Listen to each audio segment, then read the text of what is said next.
बिस्मिल्लाहिर्रहमानिर्रहीम। आज की प्रेस कॉन्फ्रेंस के बुनियादी तौर पर दो टॉपिक्स हैं।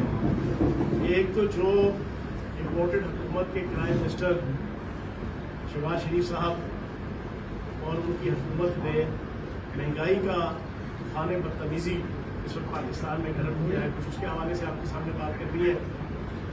और दूसरा इशू जो सबसे इम्पोर्टेंट है इन दो इशूज़ में, पिछले 2-3 दिन से एक बड़ा माहौल बनाया जा रहा है हुकूमत की तरफ से और हुकूमत के रोल के ऊपर जो तज्जिया निगार या कुछ मीडिया के अंदर उनके कंपोनेंट्स हैं कि जनाब इमरान खान साहब के खिलाफ बगावत का केस वो कायम किया जाएगा। क्यों कि इमरान खान साहब ने जनाब फला इंटरव्यू के अंदर फला बातें की। मैं इन दो इशूज़ के ऊपर आपके सामने कुछ चीज़ें रखना चाहूँगा।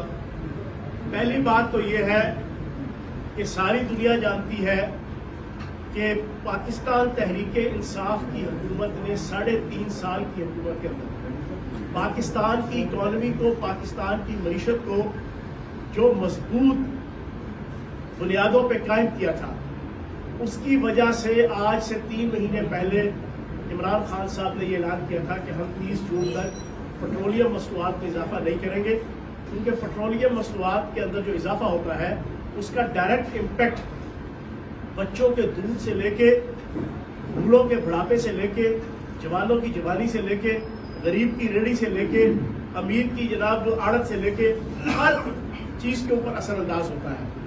वो क्यों कहा था और वो क्यों किया था, उसकी बुनियादी वजह ये थी कि पाकिस्तान की इकॉनमी स्टेबल थी। मैं मोटी 3-4 चीज़ें आपके सामने रख देता हूँ। पिछले साल 2021-22 के हवाले से IMF ने, वर्ल्ड बैंक ने, एशियन डेवलपमेंट बैंक ने, पाकिस्तान के फाइनेंस डिपार्टमेंट ने और फाइनेंस मिनिस्ट्री ने और पाकिस्तान के स्टेट बैंक ऑफ पाकिस्तान ने ये तखमीना लगाया था, ये अंदाजा लगाया था कि पाकिस्तान का GDP ग्रोथ रेट 2021-22 का 4.5 से ऊपर नहीं जाएगा। लेकिन सारी दुनिया ने देखा, आज से 15 दिन पहले नेशनल अकाउंट्स कमेटी, जिसको चेयर वजीर आजम पाकिस्तान करता है, उसकी मीटिंग हुई। उसमें शहबाज शरीफ साहब को नेशनल अकाउंट्स कमेटी के जो मेंबर, जिसमें स्टेट बैंक का चेयरमैन भी है, FBR का चेयरमैन भी है, SECP का चेयरमैन भी है, आपके जितने फाइनेंशियल अदारे हैं उनके हेड भी हैं, उन्होंने रिपोर्ट दी कि जनाब पाकिस्तान की GDP ग्रोथ रेट 2021-22 की 5.97 है। शहबाज शरीफ साहब की आंखें खुल गई। फिर उन्होंने बताया कि जनाब पाकिस्तान की एक्सपोर्ट इस फाइनेंशियल ईयर के अंदर 29% बढ़ी है। फिर उन्होंने बताया कि पाकिस्तान की फॉरेन रेमिटेंस पिछले 25 साल की हिस्ट्री में पहली दफा जनाब आपकी 32 अरब डॉलर तक गई है। उन्होंने बताया कि हमने अंदाजा लगाया था कि 2021-22 में पाकिस्तान की इकॉनमी का जो हुजम है वो 292 अरब डॉलर रहेगा। लेकिन शहबाज शरीफ साहब, नेशनल अकाउंट्स कमेटी ने उनको ये बताया कि शहबाज शरीफ साहब, वजीर आजम पाकिस्तान साहब, इस वक्त पाकिस्तान की इकॉनमी का हुजम 383 अरब डॉलर हो चुका है। तो आंखें खुल गई। उन्होंने कहा वाकईतन? उनका नहीं जनाब, ये बिल्कुल ठीक आपको फ्रैक्शन फिगर्स दे रहे हैं। फिर उसके बाद उन्हें ये बताया गया कि पाकिस्तान का जो करंट अकाउंट खसारा इमरान खान साहब की हुकूमत आने से पहले 2 अरब से 3 अरब डॉलर माहाना था, जो कम होकर इस वक्त 600 मिलियन डॉलर माहाना हो चुका है। अब ये सारी चीजें देखने के बाद और फिर और बड़ी इंपॉर्टेंट चीजें बताई। इसी नेशनल अकाउंट्स कमेटी ने 15 दिन पहले, ऑन रिकॉर्ड बात कर रहा हूं, ये मैं अपनी तरफ से बना के बातें नहीं कर रहा, ये अखबारात के अंदर भी कोट हुई है, ये टीवी चैनल्स के अंदर भी कोट हुई है, ये वजीर आजम हाउस और नेशनल अकाउंट्स कमेटी के जो ऑफिशियल जो रिकॉर्ड रखा जाता है उसके अंदर मौजूद है। उन्हें बताया गया कि एग्रीकल्चर ग्रोथ रेट पिछले 10 सालों में सबसे बेहतरीन 4.4%, इंडस्ट्रियल ग्रोथ रेट पिछले 10 सालों में सबसे बेहतरीन 7.2%। उन्हें बताया गया large scale manufacturing growth rate पिछले 10 सालों में सबसे बेहतरीन 10.5%। जनाब, ये सारी चीजें सुनने के बाद शहबाज शरीफ साहब की तो अकल भी दंग रह गई और उनके होश भी ठिकाने आ गए। अब ये सारे वो हालात थे। फिर सबसे इंपॉर्टेंट चीज, 3,500 अरब रुपए का से ज्यादा आज तक पाकिस्तान में कभी टैक्स कलेक्शन नहीं हुई, टैक्स रेवेन्यू कलेक्ट नहीं हुआ। हमारे इस फाइनेंशियल दौर के अंदर 2021-22 इसके 11 महीनों में 5,380 अरब रुपए हो चुके हैं, और जो जून का महीना शामिल करना है, इनकी अपनी रिपोर्ट ये बता रही है, आज से 3 दिन पहले टीवी चैनल्स में चल रही थी कि 5,800 अरब रुपया वो इस फाइनेंशियल ईयर का होगा।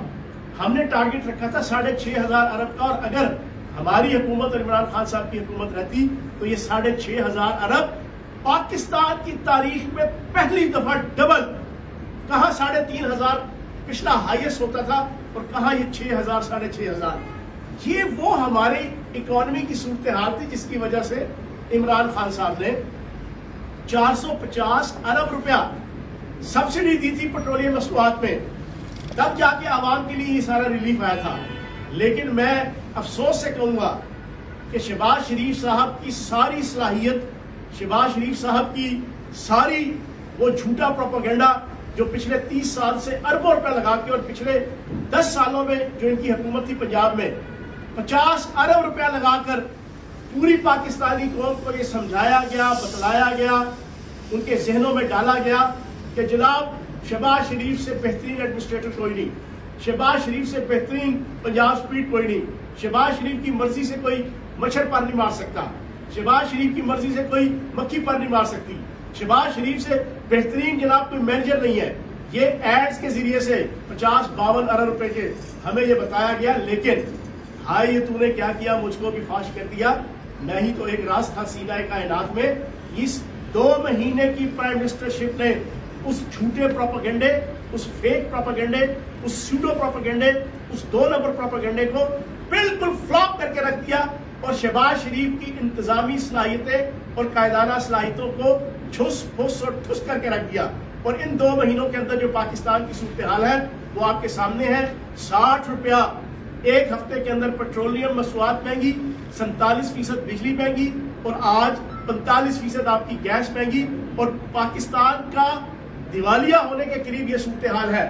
22 अरब डॉलर का हम ज़र मुबादला छोड़ के गए थे, इस वक्त 9.7 बिलियन डॉलर आपका जनाब ज़र मुबादला रह गया है। ये तो जनाब सूरत हाल है। मैं ये समझता हूँ कि ये जो पेट्रोलियम मसनूआत में इन्होंने इजाफा किया है इंतहाई काबिल मजम्मत है। चाहिए ये था कि ये अपनी बेहतरीन फिजिकल और मॉनेटरी पॉलिसीज के जरिए से ये फंड इकट्ठा करते, जो मैंने आपके सामने अभी 8-10 मिनट पूरी पाकिस्तानी कौम के सामने डिटेल रखी कि इमरान खान साहब की और पीटीआई की हुकूमत ने किस तरीके से ये सारे अरबों, कई हजार अरब इकट्ठे करके जो है वो ये फैसिलिटेट किया था आवाम को। तो ये अपनी सलाहियत दिखाते, लेकिन इनके अंदर सलाहियत नहीं थी। इनके अंदर सिर्फ एक सलाहियत थी जो आज तक इन्होंने 2 महीनों में पूरी की। इन्होंने हर 2 नंबर काम अपना उसको जनाब अपने आप को लीगलाइज करवाया, अपने खिलाफ पर्चे जनाब सीधे कर रहे हैं, अपने खिलाफ इंक्वायरियां सीधी कर रहे हैं, अपने मफरूर भाई को पासपोर्ट दे दिया, इसहाक डार को पासपोर्ट दे दिया जनाब, अपने इसहाक डार के घर को जो FIA ने नीलाम करने का कहा उसको उल्टा रेनोवेट करके उसके हाथ हवाले कर दिया। अपने मफरूर बच्चों को सुलेमान शहबाज और आपके जनाब हुसैन नवाज, हसन नवाज, उन्हें सरकारी दौरों में ले जाया जा रहा है। क्राइम मिनिस्टर की भतीजी जो खुद क्रिमिनल है, मुजरिमा है, उसको वजीर आजम का प्रोटोकॉल और सिक्योरिटी दे दी गई। इसी तरीके से हर 2 नंबर काम, इधर बिजली महंगी, इधर गैस महंगी, इधर पेट्रोल महंगा। अपने जनाब वजीर आजम हाउस के अंदर 15-15 करोड़ से लेकर 30-30 करोड़ की सिर्फ स्विमिंग करने की जो इनकी आदतें सानिया है, जो इनका शौक सानिया है शहबाज शरीफ साहब का, उसको पूरा करने के लिए 30-30 करोड़ और 20-20 करोड़ की स्विमिंग पूल की रेनोवेशन हो रही है। तो जनाब इन अलियों तलियों को छोड़ के मैं मुतालबा करूंगा 22 करोड़ पाकिस्तानियों की नुमाइंदगी करते हुए कि फौरी तौर पर पेट्रोलियम मसनूआत का इजाफा वापस किया जाए।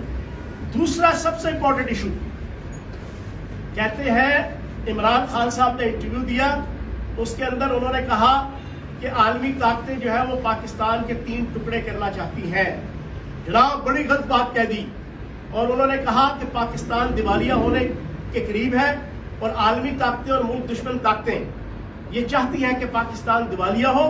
दिवालिया होने के बाद फिर जिस तरीके से यूक्रेन के ऐसे मामला डील किए गए थे कि उनके सामने ऑप्शन रखे गए थे کہ آپ اپنے اٹامک پروگرام، اپنے اٹامک ارسنلز، اپنے نیوکلیئر میزائلز اس سے دستبردار ہو جائیں، اور ہونے کے بعد ہم آپ کا جناب قرضہ بھی جناب بیل آؤٹ پیکج دے دیں گے، آپ کو قرضہ بھی معاف کر دیں گے اور آپ کے لیے آسانیاں پیدا کر دیں گے۔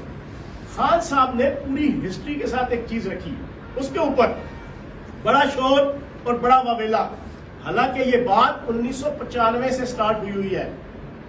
میں پوری پاکستانی قوم کے سامنے اس پریس کانفرنس کے ذریعے سے رکھوں گا، 1995 کے اندر پہلی امریکن این جی او تھی جس نے یہ تھیسس پیش کیا تھا، جو اس وقت اخبارات کے اندر، ہر بڑے اور چھوٹے اخبارات کے اندر، میں بھی اس وقت آرٹیکل لکھا کرتا تھا ایک لیڈنگ اخبار کے اندر، ہم نے بھی اس کے اوپر کئی آرٹیکلز لکھے تھے، اور اس وقت سے لے کے آج تک electronic media, print media, social media کے اندر ہزاروں دفعہ یہ چیز ڈسکس بھی ہو چکی ہے، اس پہ آرٹیکلز بھی لکھے جا چکے ہیں، اس پہ انٹرویوز بھی ہو چکے ہیں، اور اس وقت ابھی جو پوری پاکستانی قوم سن رہی ہے، اپنے اپنے موبائل کے اوپر گوگل پہ چلے جائیں، ڈی نیوکلیئرائزیشن آف پاکستان آپ لکھ دیں، آپ کے سامنے ہزاروں کلپس آ جائیں گے، فاکس نیوز کے، سی این این کے اور تمام انٹرنیشنل ٹی وی چینلز کے، جس کے اندر ان کے تجزیہ نگار عالمی طاقتوں کے، ان کے سرکاری عہدیدار جو پلان، جو پالیسی دے رہے ہیں اس ایشو کے حوالے سے، وہ آپ کے سامنے آ جائے گی۔ 1995 سے یہ پالیسی آئی ہوئی ہے۔ وہ کیا پالیسی ہے؟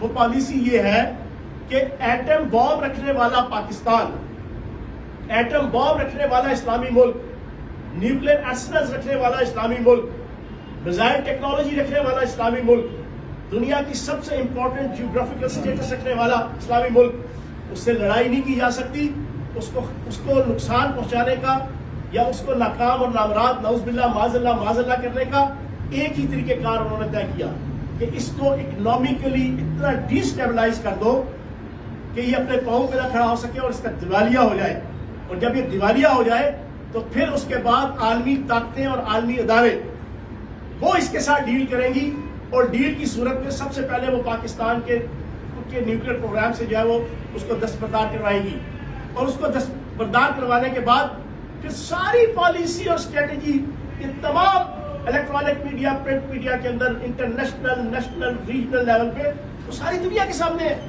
یہ پاکستان دشمن طاقتوں کا یہ پلان ہے۔ میں نے آپ کے سامنے جو اکنامیکل پوزیشن رکھی، جو ساری دنیا مان رہی ہے، جو نیشنل اکاؤنٹس کمیٹی جس کو شہباز شریف نے وزیر اعظم کی حیثیت سے چیئر کیا ہے، اس کے اندر تسلیم کیا گیا کہ یہ ساری چیزیں ٹھیک ہیں۔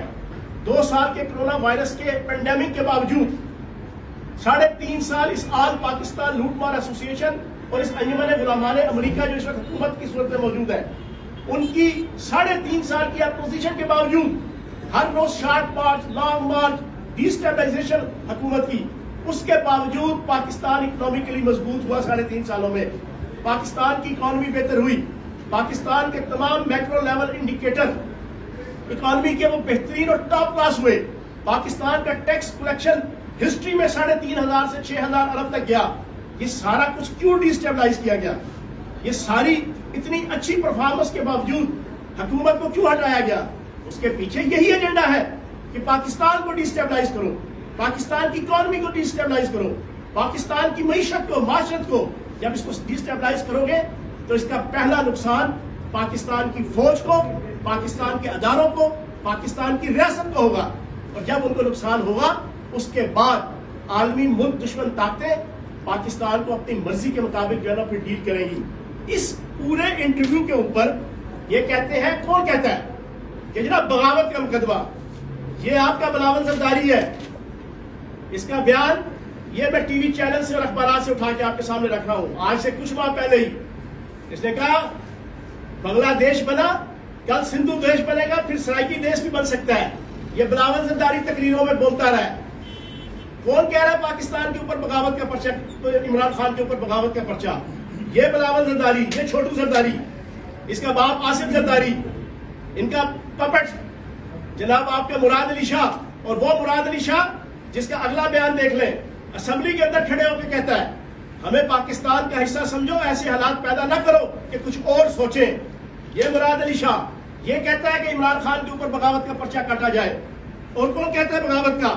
یہ جناب بلاول زرداری صاحب کی، یہ آپ کے سامنے، پہلے بنگلہ دیش بنا تو اب فلاں بنے گا، فلاں بنے گا، فلاں بنے گا۔ اور پھر کیا کون رہا ہے؟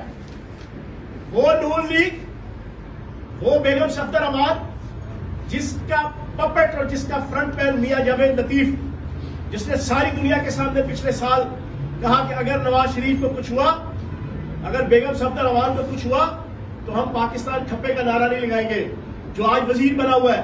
وہ کہتا ہے کہ عمران خان کے اوپر بغاوت کا پرچہ۔ کس عمران خان کے اوپر؟ جس عمران خان نے ناموس پاکستان کا جھنڈا اٹھایا، جس عمران خان نے ناموس پاکستانی عوام کا جھنڈا اٹھایا، جس عمران خان نے ہمیشہ پاکستان کو انٹرنیشنل لیول پہ وکٹری کے سٹینڈ کے اوپر کھڑا کیا۔ کس عمران خان کے خلاف پرچہ کاٹا جائے؟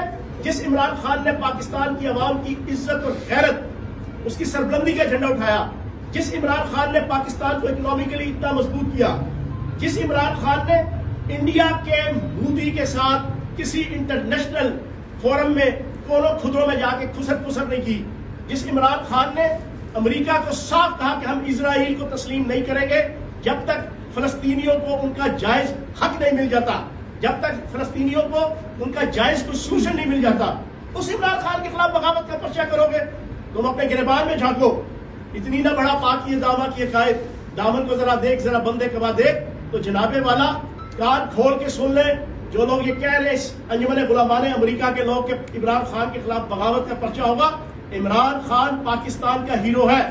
عمران خان نے ان تمام چوروں، لٹیروں اور نوسر بازوں کی سازش کو بے نقاب کیا، یہ ساری چیزیں بتا کے، اور یہ پہلی دفعہ بے نقاب نہیں کیا۔ 1995 سے لے کے آج تک PCO لوگ جو ہے نا اس پاکستان کے اندر درد دل کے ساتھ بھی اور بغض پاکستان کے اندر بھی یہ بات کر چکے ہیں۔ اور آپ کے سامنے ایک اور چیز رکھ دوں، میں پوری پاکستانی قوم سے پوچھوں گا، 2011 میں مرزا ذوالفقار، آصف زرداری کا رائٹ ہینڈ، آصف زرداری کا 2013 اور 2008 سے 2013 کا وزیر داخلہ سندھ، ہوم منسٹر سندھ، آج بھی زندہ ہے، آج بھی ان کی بیگم فہمیدہ مرزا MNA ہے۔ اگر نہیں یاد، کیونکہ ہماری بڑی شارٹ میموری ہوتی ہے، میں دوبارہ یاد دلا دیتا ہوں۔ آج اس پریس کانفرنس کے ذریعے سے تذکیر کے طور پہ بتا رہا ہوں، سارے گوگل میں چلے جائیں، اس کی پریس کانفرنس قرآن پاک سر پہ رکھ کے 3 گھنٹے اس نے پریس کانفرنس کی تھی، 3 گھنٹے۔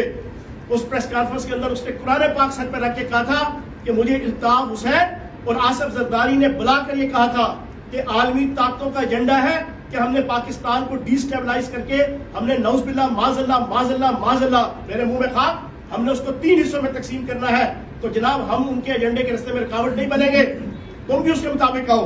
قرآن سر پہ رکھ کے کہا تھا اس نے، مرزا ذوالفقار نے۔ تو جناب والا تم لوگ جو ڈرٹی پالیٹکس یہاں پہ کر رہے ہو نا، آج بڑے محب وطن اور بڑے سادھو بن کے اور نمازی اور حاجی بن کے عمران خان کو کٹہرے میں لانے کی جو باتیں کر رہے ہو، تو آپ اپنی اوقات میں آؤ۔ پاکستان کی 90% عوام عمران خان کی جذبہ حب الوطنی، عمران خان کی جذبہ ناموس رسالت، عمران خان کی جذبہ حب عوام اس کے ساتھ اس طرح جڑی ہوئی ہے، اس طرح۔ اور انشاءاللہ سب کو پتہ ہے کہ یہاں پہ محب وطن کون ہے، بھکاری کون ہے، غلام کون ہے، غدار کون ہے، اور غیروں کے چرنوں پہ بیٹھنے والا